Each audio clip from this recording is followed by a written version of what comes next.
Last year's wide receiver class featuring Odell Beckham, Sammy Watkins, Mike Evans, Brandon Cooks, Kelvin Benjamin, and Jordan Matthews may have been the best of all time, but this 2015 class comes pretty close. There's stars at the top in Kevin White and Amari Cooper, and as many as 6 wideouts could go in the first round.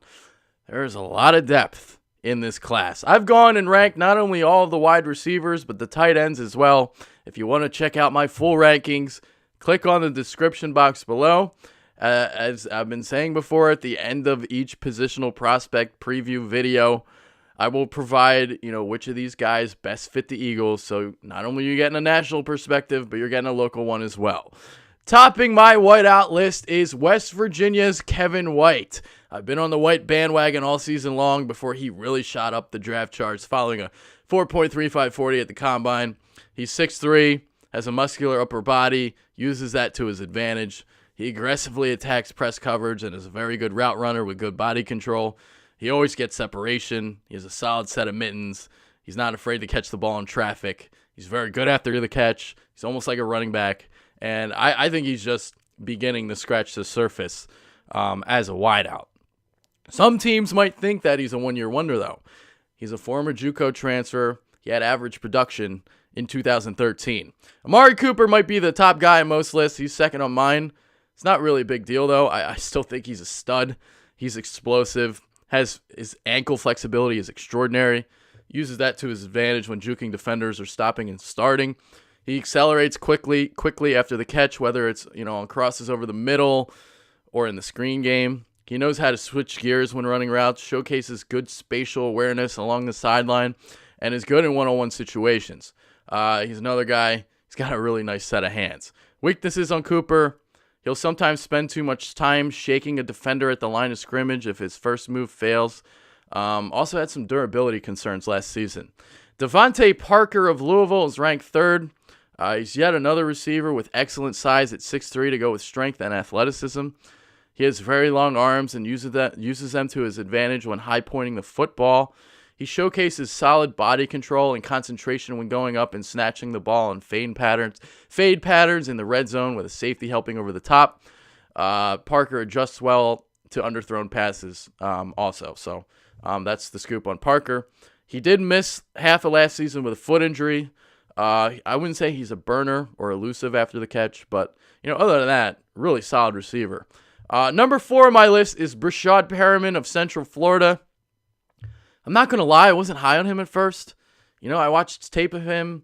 There was a game I watched. He dropped several passes, just had an awful game. His route running was very shaky, but he has a rare combination, of that size, speed, strength, and athleticism. At 6'2", 212, he ran a 4.2, 4.26 40 at his pro day, depending on what report you saw. I mean, that is absolutely ridiculous. He's a big play waiting to happen, a really strong, runner after the catch. He's effective on double moves, but his best route, I think, might be the speed dig. Things I don't like about Perriman, like I stated before, drops appear to be a problem. He's heavy-footed with his route running. He doesn't always come back to the ball. He's raw. And I think he would have to be coached up the pro level. But he's explosive and has tons of upside.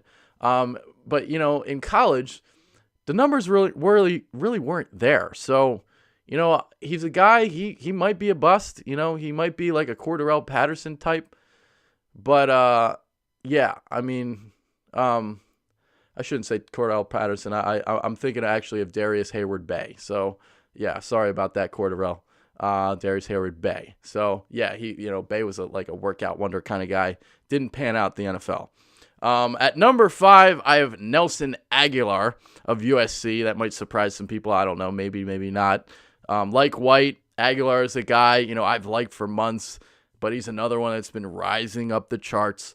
I think Agholor is the most precise route runner in this draft. He knows how to set up defenders. He's quick, fast, and elusive. His hands are spectacular. You won't see him catch the ball with his body. As for weaknesses, one of the things I've noticed is, Agholor will try to lull his defender to sleep before getting into his move. That could disrupt timing with his quarterback at the pro level. But, he's a guy I really like. And, he's shooting up the charts. At first I was thinking, he could be a guy that the Eagles could take in the second round. But, he might go, late first round now. So that's how high he's been shooting up. Arizona State's Jaelen Strong is slotted at number 6. He's a jump ball guy who's good at adjusting the passes on his back shoulder. He has a long frame with a huge wingspan to also go with a solid leaping ability. He has great hands, making one-handed snags with regularity. While, he has good hands and adjusts to the ball well, he doesn't necessarily gain a lot of separation from opposing defenders. So, that's something could concern me a little bit at the pro level. Speedster Phillip Dorsett of Miami is number 7. He has big play, deep threat. He's a big play, deep threat who can, go to another gear when he goes vertically down the field. Expect him to be a guy who attacks the middle seams at the pro level. He's also a guy who will return kicks in the NFL. While fast, Dorsett needs improvement with his route running, and will he be able to make catches in traffic at the next level? That's something you got to watch out for with him. Devin Smith of Ohio State checks in at number 8. He possesses great speed, adjusts, well on deep passes, runs well after the catch. He doesn't have the greatest hands in the world, catches a lot of passes with his body. He'll also need to get, stronger at the next level as well. Dorial Green-Beckham is at number 9. He's 6'5", 237 pounds. And, he's a quick two-footed leaper. He's a long strider, uses his frame to not only box out defenders, but in the blocking game as well. The major concern with Green-Beckham is his character. He was dismissed at Missouri. The Tigers also used a limited route tree, 9 routes, posts, slants, screens, and digs. So, the variety isn't really there with him. Rashad Greene of Florida State rounds out my top 10. So, that's that. I think the wideout that fits, what the Eagles want to do most is Perriman, but he might not be there when they pick in the first round. His athleticism is off the charts. And because the Birds run a lot of crossing routes, he's going to be running past defenders on those. I mean, gaining a lot of yak.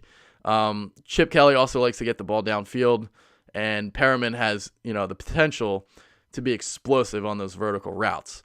If there's a Jeremy Maclin clone in this draft, it's Agholor. His route running is exceptional. It's very crisp. I love that he catches the ball with his hands. I can see the Eagles, say they don't get Mariota. I can see the Eagles, possibly trading back in the first round to get him, or even trading up in the second round. But I think at this point, they may have to trade up in the first round if you want him. So, but Agholor, I'd love him in Eagles green. Say they do pick Mariota, that means they would have to stay put in the second round. So you're probably not going to get maybe as a Dorsett or a Smith, falls to them. They're not going to take Green-Beckham. Chip Kelly, his character isn't going to fit what the Eagles, want to do. But the guy I would watch out for is Greene of Florida State, kind of an underneath route kind of guy. So I can see that being the pick. I do think the Eagles will wind up taking 2 receivers in this draft. And another guy I can see them targeting, again, due to, athleticism and Chip's infatuation with it, is Chris Conley of Georgia. He impressed with his combine workouts, and I think he's a guy that you can target in the 3rd round. Chip also likes receivers who can block. Conley checks out in that area as well. So, as I referenced earlier, some receivers, if they're there in the second round, I can see Smith or Dorsett in Eagles green too. So, but I don't know if they fall to us. I don't think they will. So, at least in the second round. Let's move on to the tight ends. Maxx Williams of Minnesota tops my list. He's an athletic and explosive big play tight end. He's going to cause matchup nightmares for defenses. His hand-eye coordination is outstanding. He turns his head quickly to locate the football. I like him a lot. Blocking-wise, he's willing, but he needs working on his inline blocking. He uses his feet to win at the point of attack. Clive Walford is slotted at number 2. And he's a guy who really impressed me during the Senior Bowl, catching the football. He possesses good size and power. He has a large catching radius. He's agile enough to toe tap the sidelines. In the blocking game, he measures up defenders well to get his entire frame in front. He's decent in pass protection. A weakness I saw of Walford during the Senior Bowl, when a team didn't run to his side, he didn't do a great job cutting off the defensive ends on reach blocks. So, that's just one thing I noticed. I have a wide receiver / tight end at number 3, Devin Funchess of Michigan. Played tight end for the Wolverines in 2012 and 2013 before moving to receiver in 2014. I think he's too slow to be a wideout at the pro level. He was dominant in 2013, but I think he took a step backward last season. His tall and long frame allows him to play big. He's a good route runner with good hands. He runs well after the catch.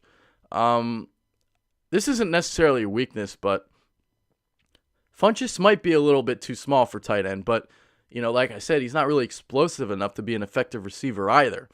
If he adds more weight, I see him being like, a Jared Cook type of tight end.